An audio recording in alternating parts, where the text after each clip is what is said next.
Oi, meu nome é Pedro Pacífico, mais conhecido como Bookster, e eu tento disseminar o poder de transformação da leitura por aí.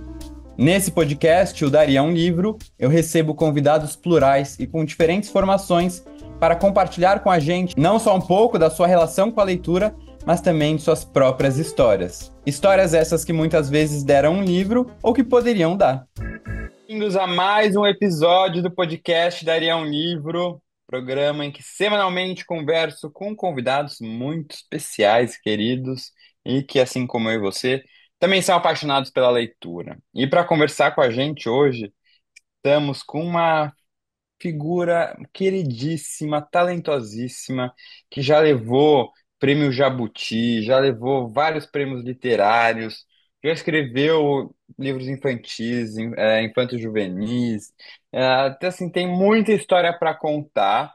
E a nossa convidada de hoje, ela nasceu em Santos, entrou para a congregação de Nossa Senhora Cônegas de Santo Agostinho, ou seja, ela é freira também, mas também é escritora. Hoje em dia ela mora em João Pessoa e publicou diversos livros. Eu já li O Voo da Guará Vermelha e assim, eu amo esse livro, é muito gostoso, muito interessante, eu indico sempre. Também Vasto Mundo, Outros Cantos, o 40 Dias, Carta Rainha Louca, tem muita coisa boa. Estamos com Maria Valéria Rezende. Maria Valéria, muito obrigado por ter topado participar aqui desse papo e queria já começar com uma pergunta que eu faço para todo mundo que passa por aqui.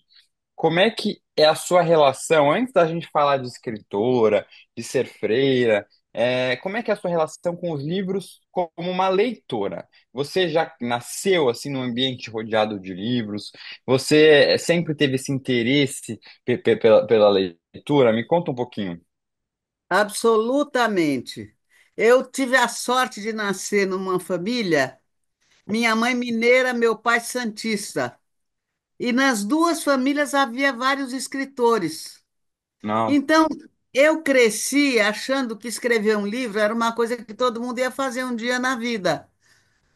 E eu, antes de aprender a ler e escrever, eu já inventava meus livros. Eu inventava as histórias, pedia para minha mãe escrever para mim, fazer na formato de um livrinho, ela escrevia à mão, depois eu desenhava, pedia para passar uma costura no meio e fazia assim 5, 6 exemplares desse edição manual de um livrinho e distribuía pela família. E o pessoal, do mesmo jeito que falava, já leu o último livro de tia Fulana, já leu o último livro do primo Cicrano, do tio Fulano, falavam, já leu o último livro da Maria Valéria. Então eu achava, tanto que eu não quis ser escritora. Eu achava que não tinha graça nenhuma ficar, eu não queria ficar trancada em casa escrevendo livro. Uhum. Eu queria dar a volta ao mundo. Que naquele tempo, nos anos 40, quando eu nasci, não era tão simples, né? Hoje é Não. brincadeira voltar ao mundo, mas naquele tempo era uma coisa assim, porque eu convivi muito com duas pessoas que tinham dado a volta ao mundo e me contavam coisas.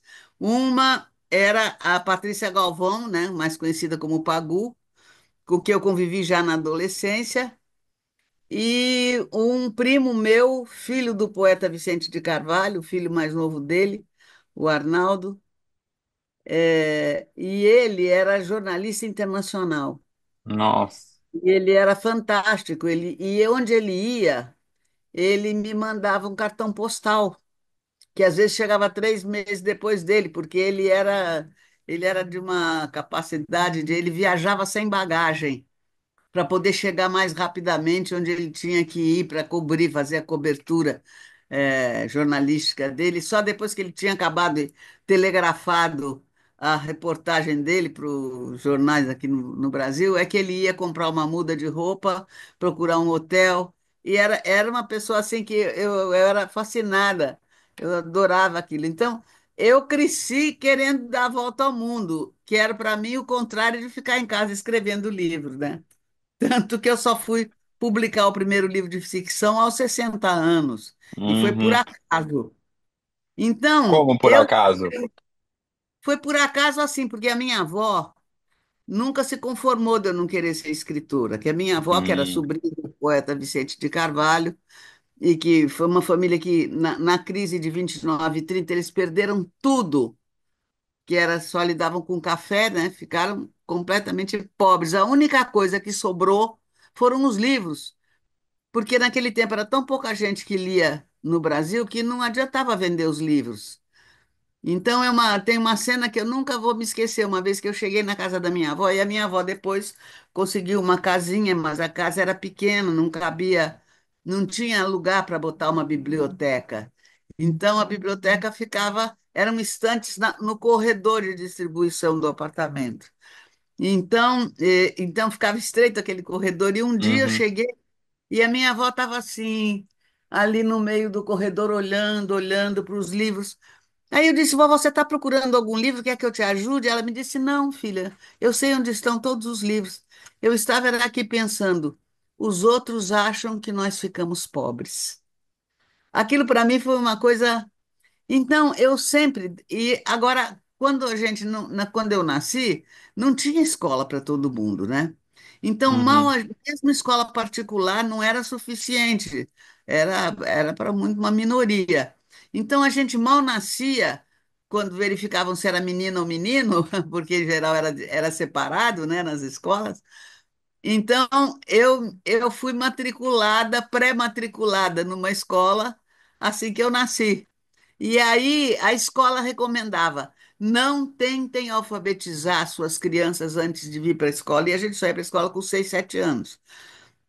Porque se vocês usam métodos atrasados e nós temos um método moderno e atrapalha. Então, não venham, não tentem alfabetizar suas crianças antes de vir para a escola. E aquilo para mim era uma coisa insuportável. Porque a minha mãe, por exemplo, a minha mãe que era artista plástica, era estilista, ela trabalhava até às 5 horas da tarde, aí ela tomava banho, se vestia para esperar a hora do jantar e sentava numa poltrona e pegava os livros e lia. Ela lia Machado de Assis em looping, assim. Tinha a nossa, obra completa que estava publicada do Machado, e a minha mãe adorava. E eu me lembro que eu me sentava no chão na frente dela e ficava observando a cara dela. E via quando ela sorria, quando ela fazia um ar de espanto, quando ela fazia um ar de, assim, de estranheza. E eu ficava imaginando, mas o que é que ela está lendo, sabe? Inclusive, teve uma coisa engraçada. Um dia, eu encontrei na casa da minha avó um livrinho. Eu vivia mexendo nos livros, mesmo sem saber ler. E eu encontrei um livrinho e era assim, o livrinho era inteiro assim, era um livro encadernado, inclusive com couro e tudo. Tinha uma figurinha e uma palavrinha escrita embaixo, uma outra figurinha. O livro inteiro era assim. Falei, pronto, agora ninguém vai saber e eu vou aprender a ler. hum, Aí eu, cada vez que ia para casa da minha avó, levava um toco de lápis no bolso do shortinho assim. E naquele tempo, papel higiênico não era rolo, né? Eram uns retângulos, assim, de um papel que parecia papel impermeável, sei lá, papel manteiga, não sei uma coisa. Aí o que que eu fazia? Eu chegava na casa da minha avó, ia lá escondido, pegava aquele livrinho, me trancava no banheiro, pegava e copiava o desenho e mais as letrinhas, sem saber que letra era, mas eu copiava. uhum, Eu era boa desenhista, porque minha mãe era uma grande artista, fazia a gente desenhar desde muito cedo, e eu ia decorando.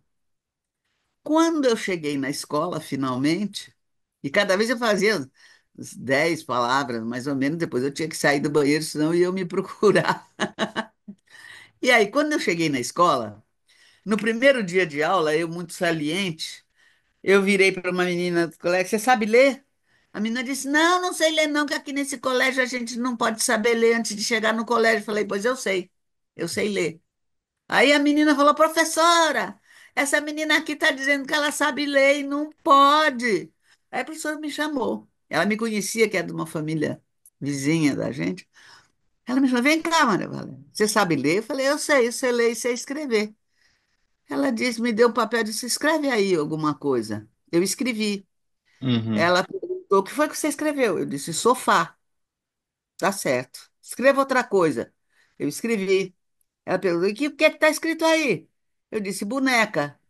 Não era, era poupée, porque o livro era em francês. Ah, Aí foi uma trabalheira, porque então a minha tia, que era professora de francês, começou a me dar aulas para ai, desmisturar. maravilhoso. Você pode imaginar a confusão que foi isso, para desmisturar o francês e o português. Então, em pouco tempo, eu sabia, já falava um bocado de francês, Uhum. porque a gente, Santos, na minha infância, tinha 2/3 da população era estrangeira. E Nossa, na quadra que a gente morava, havia gente de 8 nacionalidades diferentes. E gente, aquele mano. bando de criança Você já pulando. estava dando a volta ao mundo sem sair de casa, né, Claro, a basicamente. gente vivia pulando os muros, aquele bando de criança, né, até os 6, 7 anos. E eu não sabia, eu só fui descobrir depois, aos 11, 12 anos, que eu sabia português, francês, espanhol, italiano, inglês. E isso Que fez uma massa. diferença imensa na minha vida. A gente não percebia. Eu me lembro, por Hum. exemplo, de umas coisas assim: se um amiguinho, se achasse que um amiguinho pegou um brinquedo seu e não devolveu, era feio dizer, você pegou meu brinquedo? Não podia, porque a gente era muito bem educado, né? Então a gente cantava uma musiquinha que era assim: Furst du hast de ganz gestohlen, gibt sie Hum. wieder mir. Em alemão, raposa, você pegou meu ganso, faz favor de devolvê-lo. Então, você sabe, isso foi uma coisa que fez uma diferença imensa na minha vida, porque eu Uhum. acabei dando 4 voltas ao mundo sem nunca pagar Então, passagem, é isso que eu porque queria falar, porque. eu fiquei mais ou menos conhecida assim em organismos de cooperação internacional, essas coisas, como aquela que come de tudo. E é verdade, eu como absolutamente, só preciso saber se outro ser humano comeu e não morreu. Uhum. Aprende qualquer língua, porque é verdade que quando você sabe várias línguas, é mais fácil aprender outra, né? Sim, lógico. Então, Você vai e associando, né, e pegando referências. você vai associando e vai, se Uhum. vira. E você já E, morou aonde? Que você já morou em vários lugares, né? Como é que foi essa volta ao mundo? Como é que você olha, deu 4 voltas ao mundo sem gastar um centavo? por isso, porque eu depois me dediquei à educação popular, eu fui muito próxima do Paulo Freire e ele se tornou uma unanimidade internacional e então eu decidi ser educadora popular. A minha Uhum. congregação queria me mandar para a Bélgica, para a França, fazer doutorado. Eu falei, não, eu não quero ser doutora, eu quero ser educadora popular. E aí elas concordaram e eu fui primeiro para a periferia de São Paulo, né, no extremo da Zona Leste, e depois eu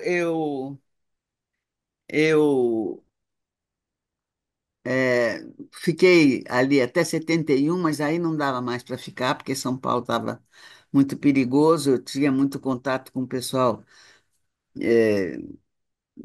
A gente tinha que proteger os amigos que estavam procurados pela Uhum. polícia, essas coisas. Era o tempo da repressão pesada. Aí não dava mais para eu ficar lá em São Paulo. Aí a congregação me chamou para a Europa. Eu fui para a Europa, depois eu fui passei 6 ou 7 meses na Argélia. Uhum. Depois fui andando pela Europa. E aí depois, a partir daí, eu comecei a fazer muitas relações assim, conhecer muita gente e pouco a pouco começaram a me chamar para tudo quanto era canto, sabe? Eu já fiz Aham. assim, Mas isso passei, pela congregação você ia. não, um pouco pela congregação, mas muito mais por organismos de cooperação internacional, sabe? Tipo Uhum. Oxfam, é, Ah, aí, existem vários, né? E Como naquele tempo, educadora. como educadora, como formadora de educadores populares, sobretudo. Que legal, que legal. E me Então, conta uma coisa, como é que, da onde veio esse interesse, essa vontade de se tornar uma freira, né, de entrar na congregação? Porque eu sei que tem olha, muita ignorância das pessoas em relação às freiras, né? é, A gente imagina sobretudo, muitas vezes, aquela pessoa que fica lá em casa né, fica meio E, fechada. e Não, você olha, você é a prova viva de alguém que escreve, que contrário. deu a volta ao mundo, que ganhou prêmios literários, que escreve sobre diversos temas, né? Então, conta um pouco isso, de onde veio esse interesse? Então, E para olha, quem é o não tem nenhum seguinte, contato com uma freira, como é que é a sua vida como freira, né? O que que olha, você tem que abdicar? justamente, as pessoas têm uma grande ignorância sobre as freiras. Acham que são bobinhas, assim, né? E Uhum, isso é uma imagem que passam. Pelo contrário, desde sempre, as mulheres mais cultas eram as freiras. Por exemplo, no meu livro Carta à Rainha Louca tem muito isso, quer dizer, as freiras eram as mulheres que liam e escreviam. A maioria das mulheres não se queria, desde a Idade Média, não era para a mulher saber escrever, porque nem ler, para ela não passar bilhete pro namorado, uhum. Então, as freiras é que sabiam ler e escrever, eram as mulheres cultas. Depois, por exemplo, a minha congregação fundou, ah, quando chegou no Brasil, Hum. e viu, constatou que as mulheres não iam para as faculdades, os pais não deixavam as filhas irem para a faculdade junto com os rapazes, né? Eram raríssimas as que conseguiam. Então, elas fundaram uma faculdade de filosofia, ciências e letras só para meninas, que era o Instituto Sede Sapiense, que ficou muito conhecido. É, e as irmãs quase todas elas estudavam, faziam doutorado, faziam tudo para poder manter esse negócio. Então, isso daí é uma grande ignorância. Mas como a gente também não faz questão de se exibir, deixa pensar. No Mas de onde meu veio o caso, seu interesse? Por que que você no meu quis? caso, olha, veja bem, eu sou a mais velha de seis irmãos. Minha mãe e meu pai trabalhavam muito. Eu, desde pequena, comecei a ajudar a criar, cuidar dos meus irmãozinhos. Então, cuidar dos irmãozinhos. E eu sou de uma geração em que a gente ficava 12, 13 anos, já começavam a perguntar: você já resolveu se você quer casar ou quer ser freira? Então, eu achei que ser freira era mais interessante do que casar, porque eu via que as freiras da minha escola e tudo isso viajavam para o mundo, tinham doutorado, tinham isso, eram sabidíssimas, né? Então, e eu tenho fé, eu fazia parte já estava entrando na Juventude Estudantil Católica, a gente já estava elaborando o que veio a ser depois a teologia da libertação, tudo isso. Então, sabe, pronto, não Uhum. foi uma, E os uma votos que opção você teve que natural. fazer, né? Que eles significam para você? Até se puder comentar Olha, quais na votos são esses? verdade, as pessoas imaginam também, sei lá o quê. Na verdade, são votos de liberdade. Porque é o voto de castidade, que quer dizer você fica ali. Você não vai ter ninguém dependendo de você e você não vai depender de ninguém. Não tem marido, não tem filho, não tem nada. Então, isso te deixa livre para ir para qualquer lugar do mundo.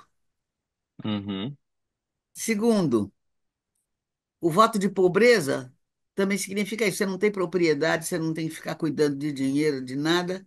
Você está livre para viver, responder aos apelos da realidade. E o voto de obediência, na minha congregação e em muitas congregações, congregações mais esclarecidas e tudo, não é uma coisa assim de uma superiora maluca que manda você fazer coisas absurdas só pelo prazer de mandar e você tem que obedecer só porque. Não. É um diálogo que trata de interpretar os apelos da realidade do mundo aos quais você tem que responder, iluminado pelos valores evangélicos. É uhum, isso. uhum. Então, pronto, vivi uma vida muito mais livre do que a maioria das mulheres. Com certeza, com certeza. E aí, falando da escrita, né? Você publicou seu romance com 60 anos, seu primeiro. É. Se alguém chegasse para você assim, Maria Valéria, sobre o que você escreve, né? O que você responderia? Porque eu vi já uma entrevista sua que você disse que gosta de escrever sobre gente que nem sequer sabe ler e escrever, né? Que você não entende nada de rico. E acho que eles não precisam ser mostrados. Então, sobre o que você escreve, Maria Valéria? Olha, eu escrevo sobre aquilo que eu vi no mundo que eu tive a possibilidade de ver, porque em todas essas minhas viagens eu jamais fiquei hospedado em hotel. Para Uhum. qualquer canto que eu fui, passei uma vez 8 meses percorrendo a China, em 1988, imagine, no meio da ainda Nossa. que ninguém ia lá. É, passei 6 meses na Argélia, vivendo uma boa parte no Saara. Uma vez eu fiz durante uma semana, pelo deserto com uma caravana de tuaregues. Quem que Nossa. viu isso? Sabe? Quem que lê no Brasil? Porque ainda é uma minoria que lê. Sim. Minoria que, em geral, não conviveu com os mais pobres, né? E eu, pelo contrário, estava pelo mundo sempre vivendo com os nativos, ou seja, então, experimentando e vendo um mundo que eu acho que a maioria não teve a chance de ver. Uhum. Então, Uhum. agora, na verdade, eu não queria ser escritora, eu tinha mais o que fazer. Eu escrevia a vida toda, porque como educadora popular, eu fazia cordel, escrevia peça de teatro, novela de rádio, mas que eu nem assinava, entendeu? Porque para mim não estava fazendo literatura, minha literatura. Eu estava Aham. produzindo material para a educação popular e para as atividades comunitárias, etc. Mas a minha avó nunca se conformou de eu não querer escrever, porque eu já contei muitas vezes essa história, porque lá em Santos tinha todo mês, todo ano, tinha um concurso municipal de composição. Era bonito, né? Era mais bonito do que redação. A Uhum. gente escreveu uma redação, era escreveu uma composição. E como eu lia muito, porque na minha casa era o que se fazia era ler, né? A televisão só apareceu, eu já tinha uns 13, 12, 13 anos, e só passava raio e trovoada, não interessava a ninguém, nem teve na minha casa, só foi ter televisão quando eu já tinha uns 16, 17 anos, e também era só para meu pai ver o jogo do Santos, porque Uhum. hum, nada interessante.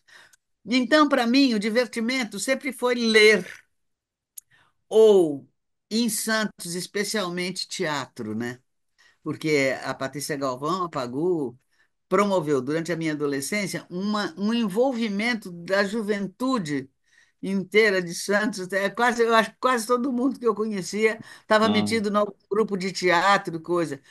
Então a gente e eu, mas a minha avó, eu sempre ganhava no concurso de composição na minha escola porque eu lia muito, justamente. Uhum. Então, é, quando chegava no nível municipal, eu era sempre desclassificada porque tinha sempre parente meu no júri, montes de Hum. escritores da Conflito de família. interesse. Pois é, então aí eu sempre ganhava um prêmio de consolação, que era sempre um dicionário. Eu acho que eles já previam que podia acontecer de novo, porque cada ano era um dicionário diferente. Eu fiquei com mania de dicionário. Eu tenho uma estante inteira de dicionários. E até Uhum. hoje eu sou maníaca de dicionário. Sério? Sério, faço coleção. Eu tenho até dicionário de língua que eu não sei para língua que eu não sei, com a esperança de aprender um dia. Então, mas a minha avó não se conformava, porque ela achava que eu escrevia muito bem. Então, quando eu vim para o Nordeste, sobretudo, uma vez por mês, mais ou menos, eu escrevia uma carta para minha avó. Querida vovó, estou Hum. aqui na janela da minha casinha, no povoado onde eu moro, e vejo passar fulano de tal. Pela pracinha está passando fulano de tal. Aí eu inventava a história do fulano de tal, com um pouco que eu sabia dele, o resto que eu Uhum. inventava. E eu mandava cada para minha avó, cada vez, uma vez por mês, mais ou menos, uma carta assim, que eram contos que eu inventava, na verdade, Uhum. inspirados na realidade que eu estava vivendo, vendo e assistindo. Como eu morava, por exemplo, teve um período que eu morava num povoado onde eu não tinha salário nenhum, nada. Eu vivia de troca direta de serviços e Nossa. bens com o povo. Então Você tem que escrever uma autobiografia, né? eu escrevia e lia todas as cartas do povoado. O pessoal ia na feira no domingo, comprava comprava folheto de cordel e ficava esperando alguém que fosse capaz de ler os cordéis. Então Uhum. eu era Uhum. leitora de cordel, Uhum. que foi muito importante para mim, porque eu me acostumei de tal maneira com o cordel que se eu quiser eu escrevo na hora com rima e métrica perfeita. Aí, e E, aí a e, minha avó, é. e quando eu ia viajar, eu não tinha um tostão para comprar um presente para levar para ninguém. Então, o que que eu Hum. fazia? O dinheirinho que eu conseguia, eu fazia uns pífanos de taboca, que tinha uma amiga que tinha uma loja de artesanato de luxo para turista. Eu pegava, como eu não tinha dinheiro para levar presente para ninguém, eu pegava o único dinheiro que eu tinha, que era de vender pífano, era para comprar papel Hum. para poder escrever para minha avó, escrever para carta, Uhum. escrever coisa. Então, quando ia viajar, que eu ia encontrar amigos, tudo, eu pegava uma daquelas histórias que eu tinha escrito para minha avó, fazia uma cópia, que eu fazia sempre com carbono, né? Fazia uma Uhum. cópia, tenho querida vovó e um beijo da sua neta, e levava e fazia uma capa. Nesse tempo eu me achava mais artista plástica do que escritora. Então eu desenhava, eu me lembro que eu fazia a capa, eu pintava com urucum, carvão, terra, porque eu não tinha dinheiro para comprar tintas nem nada. Aí, e eu levava e dava para os amigos. Ah, tá aqui o presente que eu trouxe para você, essa historinha, né? E é assim que um dia eu tinha levado para dar para minha irmã. Aí eu cheguei em São Paulo, tinha uma reunião e o Frei Beto ia estar nessa reunião e eu de repente me dei conta do dia do aniversário dele. Aí eu peguei para minha irmã o presente que eu tinha dado para ela e falei, me devolve aqui que eu vou levar esse presente para o Beto, depois te dou outro. Uhum. E aí foi assim que daí um tempo um editor me ligou dizendo, eu estou aqui com um texto seu, um conto seu, quero que você mande tudo o que você tem. Eu falei, não engano, eu não sou escritora, não mandei nada para nenhuma editora. Aí ele começou a ler, eu reconheci aquela história, e depois eu Aham. descobri que era o Beto que tinha dado, que é engraçado, porque o primeiro livro do Beto foi o livro das cartas da prisão, que fui eu que tirei de dentro do presídio e levei para a Itália e consegui publicar lá. O primeiro livro dele, que foi em italiano, a primeira edição, que era Dai Sotterranei della Storia, que eram depois foi publicado aqui como Cartas da Prisão. Uhum. Então ele pagou na mesma moeda, e foi assim aí, mas assim, quando saiu esse livro, aí eu custei para me convencer, porque o fato de alguém querer publicar não quer dizer que é bom, né? Senão não Uhum. existia livro ruim no mundo. Aí levou uns 3, 4 anos para eu deixar publicar, juntar tudo. Eu vi que tinha um concurso Cidade de Belo Horizonte, que aí você mandava com um pseudônimo, um concurso de contos. Aí eu mandei, falei, o pior que pode acontecer é nada. Uhum. E depois eu tinha o endereço da Lígia Fagundes Telles, que ela era amiga da minha Nossa. filha, que era poeta. E eu encontrei uma agenda minha com o endereço dela, que uma minha tia mandava coisas para ela quando eu estava Uhum. estudando. Aí eu falei, ó, quer saber? Vou mandar para ela perguntar. E mandei.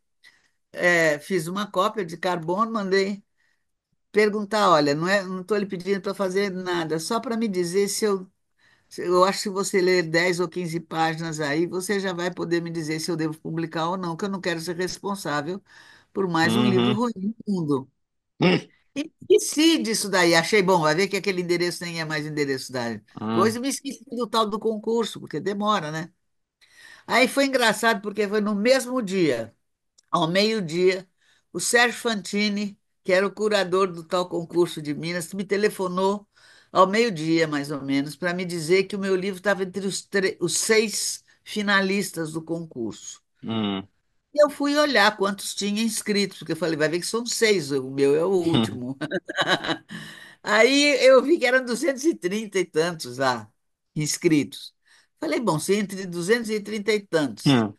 entre os 6 melhores, não é tão ruim. E no mesmo dia, às 2 horas da tarde, toca a campainha, era o carteiro com um Carteira. cartão postal da Academia Brasileira de Letras, que a Lígia tinha entrado fazia já um pouco de tempo ali, E ela dizendo, eu não li só 10 ou 15 páginas, li seu livro inteiro. Publique sim, você é uma escritora séria. Achei tão Nossa, você tem isso guardado, esse cartão? séria. E ela disse, não lhe escrevo mais longamente, porque estou de partida para o ano do Brasil na França e não sei o quê. Eu Aí eu amo falei, ela. bom, então publica, mas para mim era só aquele livro. Mas nesse tempo eu trabalhava, a gente tinha um projeto, a gente tinha criado um projeto aqui com o pessoal do Sindicato de Construção Civil, de fazer isso. Aqui era muito comum os trabalhadores virem do interior durante o verão para trabalhar na construção civil e ficar morando no alojamento da própria construção, dentro da própria construção, se acomodavam Uhum, lá. Aí a gente inventou de fazer uma escola de educação de adultos nos alojamentos das construções. E esse projeto, eu estava acompanhando esse projeto com o pessoal do sindicato, e aí eu dei o livro para o presidente do sindicato, que era muito meu amigo. E aí ele tinha ido passar uns dias de férias no sítio da mãe dele. Ele foi num povoado e ligou para mim, Valéria, você me arranja 260 exemplares desse livro? Porque eu tenho 260 companheiros alfabetizados, mas não tem livro para eles lerem, porque livro de intelectual é muito chato. E uhum, livro de criança não tem sentido para eles, são adultos. Agora, esse seu livro é o que serve. Esse hum, sim é que é o livro para eles lerem. Aí eu consegui com a editora uma edição, fazer uma impressão assim realmente bem barata. E aí e o Paulo quis fazer um lançamento, como lançamento. Eu falei, mas 260 homens na fila esperando autógrafo. Ele disse, é assim mesmo, tem que, tem que ser, uai. Aí, e aí, eu sempre digo, eu acho que do 10º autógrafo em diante deve ter ficado tudo borrado. Porque quando eu vi, eles voltavam. Eles tinham que esperar terminar tudo para os ônibus voltarem para o alojamento e levá-los, né? E eu comecei a ver daqui de cima eles lendo, se sent...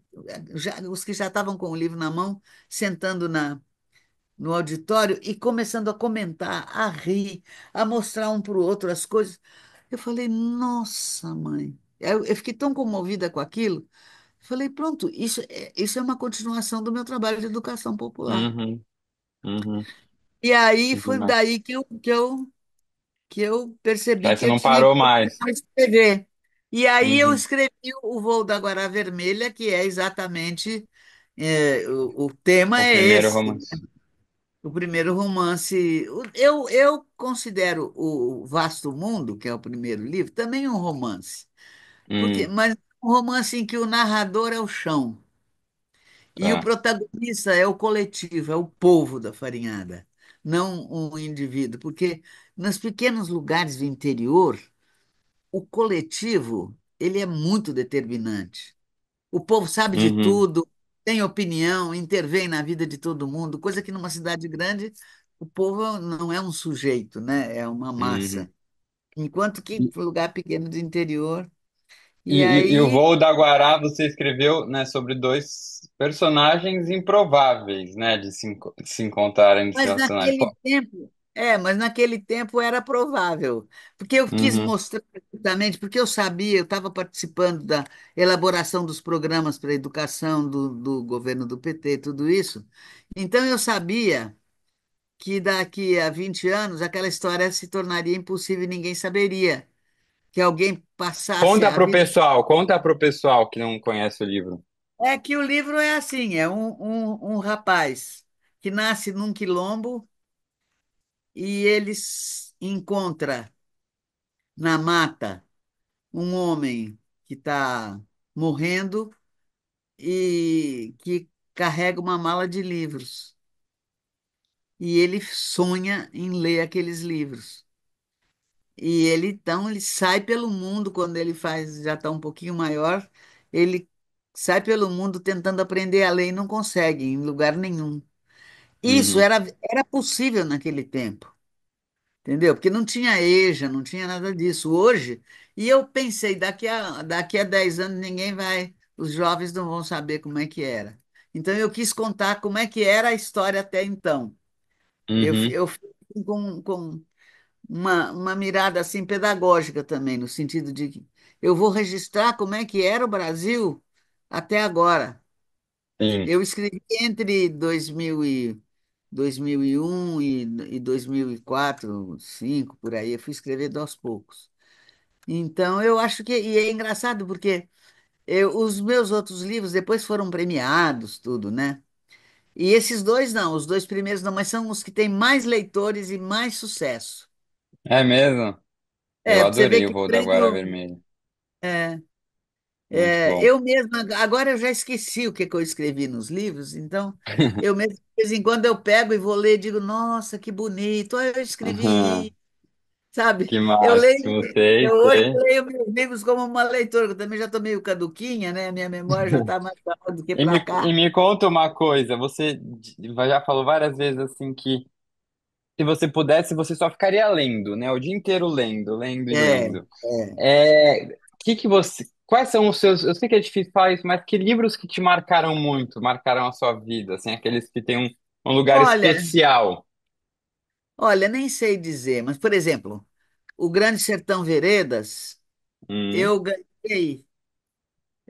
Que até é uma história engraçada. Eu cheguei na casa do meu avô em Belo Horizonte, é, aí em 59, 58, 59, e o meu avô me disse: Ah, tem um livro aqui que você vai adorar, tá aqui para você. E me deu o Grande Sertão Verde, aquela primeira edição, que é toda ilustrada com desenhos do Poti, é muito linda.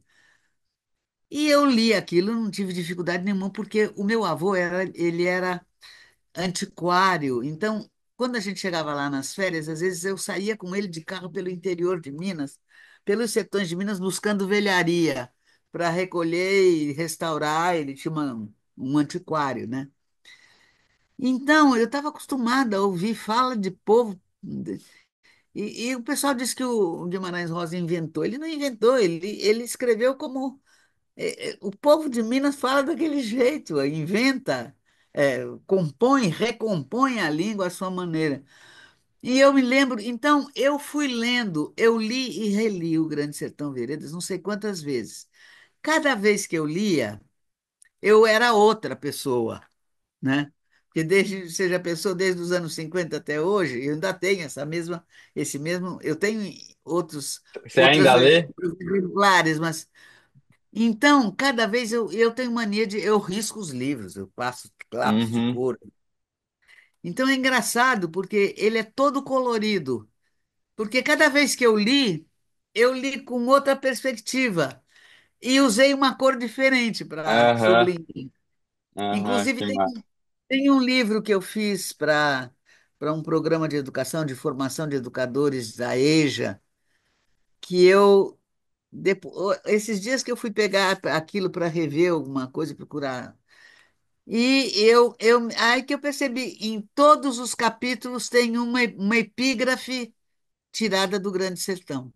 Ah, que massa, E que o livro, massa. a minha edição é toda colorida, não sei onde é que ele está. Não está Mas aqui. fala mais, fala outros livros. O que você leu recentemente? É, Talvez livros que você goste muito. olha, eu não sei, viu? É difícil de dizer, porque eu leio tanto, tanto, tanto. Se eu tiver tempo livre, eu não entendo. Eu vejo o pessoal comentando as, as séries, os filmes, as coisas. Eu não sei de nada. Porque se eu tiver tempo livre, eu vou ler. Isso não Uhum. tem, entendeu? Então eu vejo comentários, às vezes, nas redes sociais, nas coisas, que eu não tenho a menor ideia do que estão falando. Porque todo o meu tempo livre sempre foi para ler. Nunca. E uma E das me... meus problemas é esse, que ainda tem livro que eu ainda preciso reler. Eu estou sempre sem saber o que que eu vou ler, o que que eu vou reler, porque hoje é muito fácil para mim ter o livro que eu quiser, Uhum, porque uhum, eu baixo, compro tudo digital, porque eu não enxergo mais para ler livro de papel. uhum. E para ler livro de papel, tem que segurar o livro com uma mão, a lupa com a outra, que eu estou quase cega, e ficar virando a página com a ponta do nariz, não dá. Então, eu leio num tablet grande Uhum, assim, que é fundo preto, letra branca desse tamanho assim, para poder ler com conforto, né? uhum, E aí, isso é muito bom também, porque eu não gosto de tradução, não. Eu, inclusive, como tradutora, eu sei que a gente nunca consegue, por mais que a gente seja bom tradutor, não é a mesma coisa. Não, Sim, então, sim. e com isso eu leio tudo que eu posso ler no original, eu leio no original. Claro que os russos não tem jeito. Aliás, É, é. tá saindo o Voo da Guarda Vermelha em russo, Ai, que máximo! está traduzido pela amiga a Masha Varagova. Que legal. E o 40 Dias, que foi o livro que acho que mais ganhou prêmios, né? Venceu o Jabuti. É, Você, foi. a experiência de escrever, você disse que passou 20 noites nas ruas de Porto Alegre. Conta um pouco É, disso, eu passei 20 dias, dias e noites, mas principalmente as noites, pelas ruas em Porto Alegre. para tentar entender aquele cenário, é isso? Exato, para ver o avesso da cidade. Foi assim, eu estava aqui em João Pessoa, é, aconteceu, tem um hospital que a gente chama do o Trauma, que é o Hospital de Traumatologia, que é para onde levam todo mundo que foi baleado, sofreu acidente, Tá. hospital público. E uma noite, uma alguém me telefonou, sabe, de celular antigo que não segurava mais a bateria, etc. E eu entendi três palavras: Severino, moto e trauma. E eu Hum, concluí que era uma mulher que era nossa amiga, que de vez em quando vinha ajudar aqui na faxina, que tinha um marido Severino que andava de moto. Eu supus, é a Ana me dizendo que o Severino está no trauma. E fui lá, era umas 10 horas da noite. Quando eu cheguei lá, eu descobri o seguinte: nesse hospital não é previsto que a família fique esperando notícia, não tem nem saguão com cadeira para sentar. Só que hum, quando eu cheguei, eu vi que as mulheres não iam embora. Elas ficavam todas sentadas no meio-fio em volta do hospital, porque não tinha onde se sentar para esperar. E aí, pronto, para resumir, eu passei 2 dias e 2 noites, 48 horas, carregando essas mulheres de volta na casa delas para trocar de roupa, para dar notícia para a não, família, porque elas não tinham celular, não tinham dinheiro, não tinham nada. E aí eu fui descobrindo o seguinte: vários lugares por onde eu costumava passar, e que às hum, vezes tinha um intervalo assim de 1 metro de largura entre duas casas, sobretudo na parte mais antiga da cidade. E aí eu descobri, por causa dessas mulheres, que você, às vezes, entrando naquele bequinho ali, você caía no avesso da cidade, numa outra parte da cidade que era invisível do lado de fora. E aí eu fiquei com essa ideia: será que toda cidade tem avesso e direito? E aí eu queria verificar isso numa cidade que para mim era desconhecida, né? Que eu só conhecia como turista, assim, aquilo que querem uhum, mostrar. E aí eu tinha 20 dias livre, que eu estava acompanhando uma pessoa que estava esperando, fazendo um tratamento em São Paulo. Eu não tinha nada que fazer senão esperar. Eu tinha milhas para pegar o avião até Porto Alegre, milhas acumuladas. E tem uma comunidade da minha congregação lá em Porto Alegre. Falei, é para Porto Alegre que eu vou.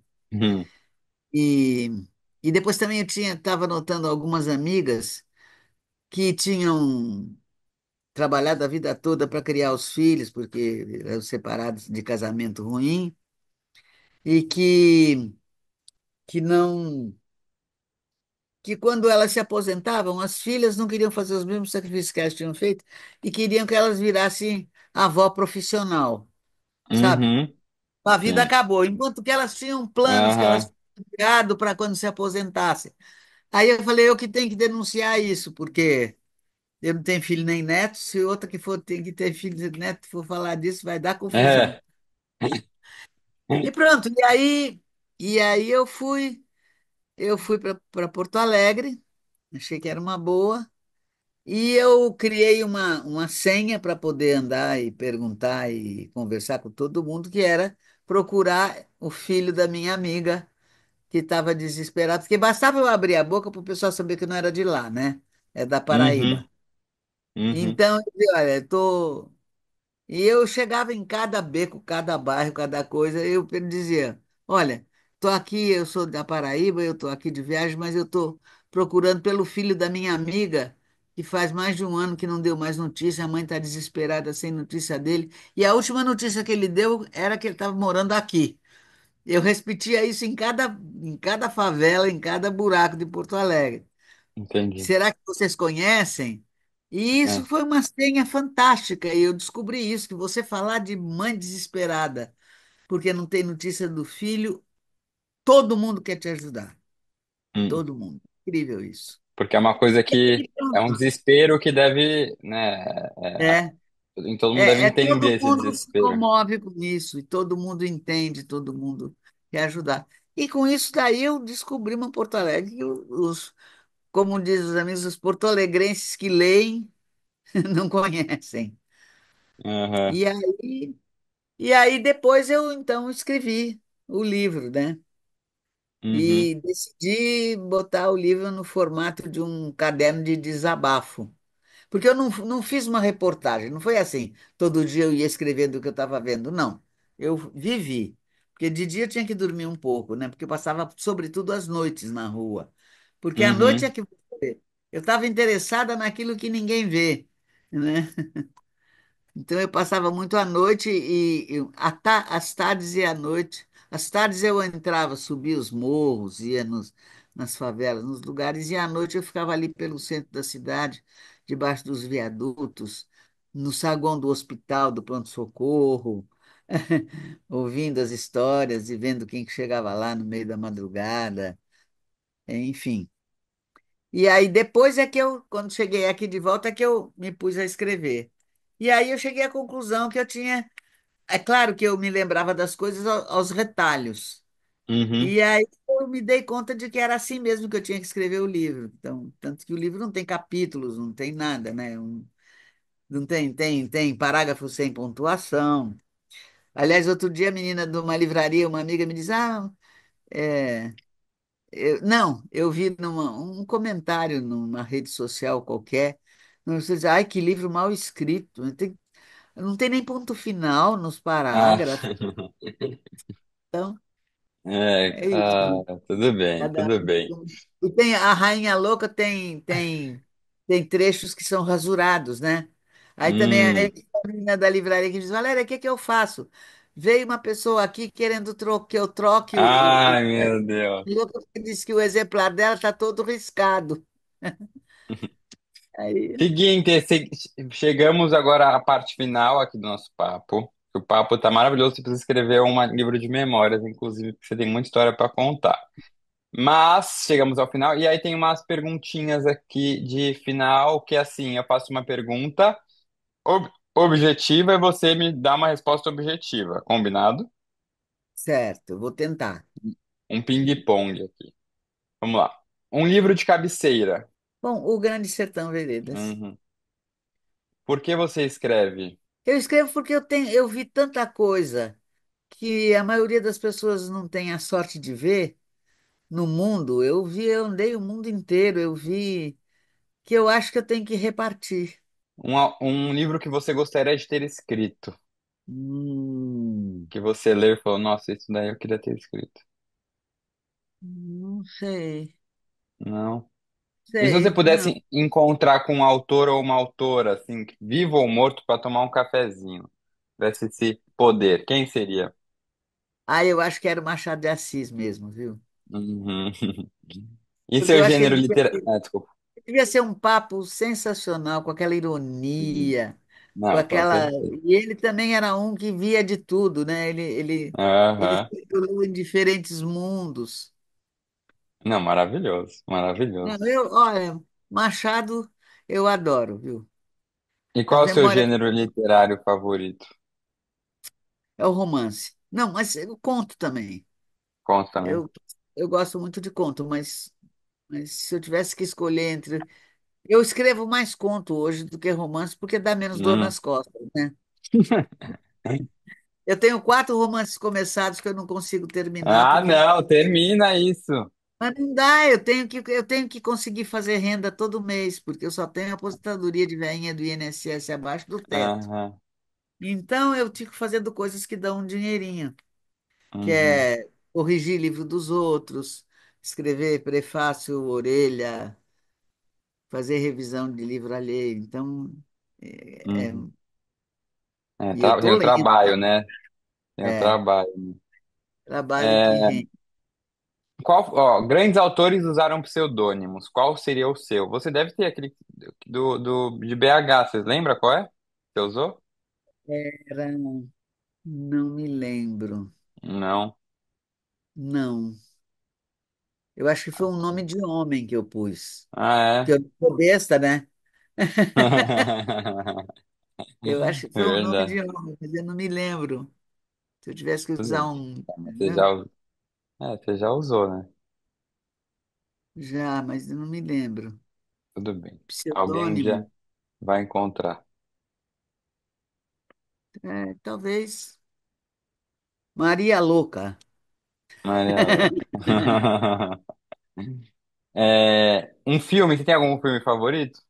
Olha, faz décadas que eu não vejo mais filme. Sério? A minha infância e adolescência eu vivia no cinema, porque meu pai era o médico de todo mundo lá em Santos, então a família que ele era médico da família que era dona dos cinemas, então a gente tinha uma permanente para duas pessoas. Então cada dia da Uhum. semana dois lá de casa que iam para o cinema. Então eu via tudo. Uhum. E então e depois quando eu vim para o interior do Nordeste, que não tinha nem cinema, nem televisão, nem nada, eu Uhum. desacostumei, sabe?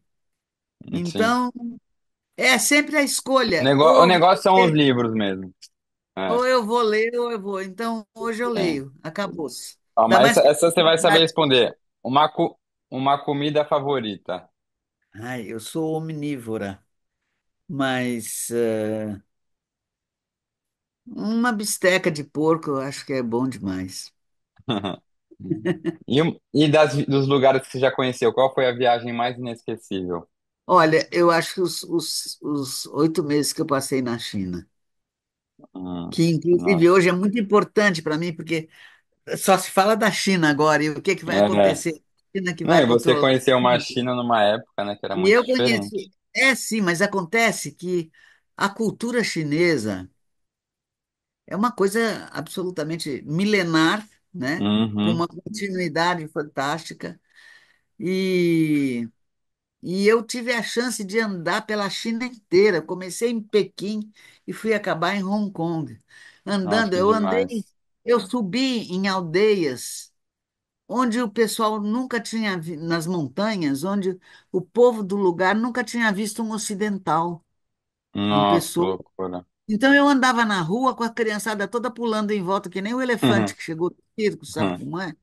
Ou Sim, seja, eu me senti tão bem, que eu tenho bastante esperança. Eu acho que os chineses são sensacionais, viu? que Eles massa. vão, se eles substituírem os Estados Unidos no controle do mundo, eu acho que vai ser melhor para nós. O que você está lendo agora? Eu estou lendo, o que eu estou lendo? Ah, eu estou lendo a Helena Garro. Helena Garro. Eu É, não eu estou lembro. lendo os contos dela, os contos completos da Helena Garro. E ó, todo mundo que passa por aqui ganha um presente, um livro de presente meu, que eu vou te mandar aí. Como você não tá lendo muito no físico, né? Eu vou te mandar um livro de presente que você não precisa ler, só para deixar aí, que é o Não, eu meu leio, livro. eu peço. Não, porque é o meu livro que eu menciono o seu livro no meu livro, entendeu? Manda. Ah, isso vai para minha biblioteca especial. Eu estou Então, preparando. então, Tem um centro cultural aqui da Paraíba, onde vai o meu acervo. São todos os meus é. livros. Traduzir os livros que têm orelha minha, os livros que me citam, vai tudo para lá. E meus Então eu vou te jabutis. mandar, porque Então, o seu eu livro tem menciono que o Voo estar. da Guarda Vermelha como no Ai, momento que lá como um livro que maravilha. me marcou. Então eu vou te mandar esse Maravilha. aí você não precisa ler, só põe na sua estante. Tá joia. E ó, Beleza. foca nos seus romances que a gente quer mais romances de Maria É, Valéria eu tenho Rezende. 4 começados, inclusive um que Não, é pode bem terminar. engraçado, que eu acho que é o Hum, primeiro que vai sair curto, mas que é tudo Memórias bem. Póstumas de uma Anônima. Ah, que demais. Então, Que de- a epígrafe é assim: aos vermes que não poderão roer as frias carnes do meu cadáver. Hum, Aí vem entre parênteses: paguei a última prestação da cremação no mês passado. E por Demais. aí Não, vai. acaba isso, E hein? é, Foca e é um aí. livro assim, um livro meio mal criado, porque Sei, estou adoro. fazendo gozação com o panorama literário hoje, né? Adoro, adoro, adoro. Bom demais. Então você vai receber, depois me passa seu endereço. Querida, foi muito bom conversar com você. Obrigado de Eu te verdade. Você agradeço. é uma fonte de histórias e continua escrevendo. Quem nunca leu nada de Maria Valéria Rezende, não deixe de ler, porque ela é talentosíssima. Um beijo grande, obrigado a todo mundo que nos ouviu até o Beijo. final. Obrigado, Igor, Bruno e Michel, que tornam esse podcast E a possível. próxima vez que você vier para Recife, chega até aqui, João Isso, Pessoa, com pertinho. certeza. Com o maior prazer. Um beijo grande. Tá, para você também. Tchau.